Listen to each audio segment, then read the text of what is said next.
The traditional way to deal with strict vibration criteria in research laboratories has been to pour ever more concrete to create a thicker pad.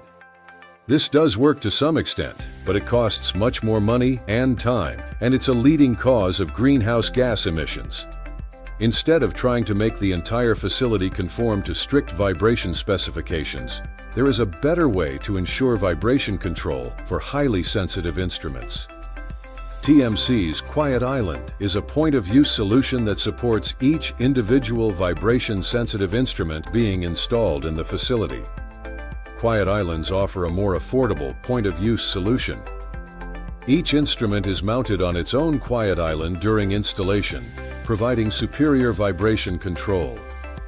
Learn more to see if Quiet Islands can improve your next design.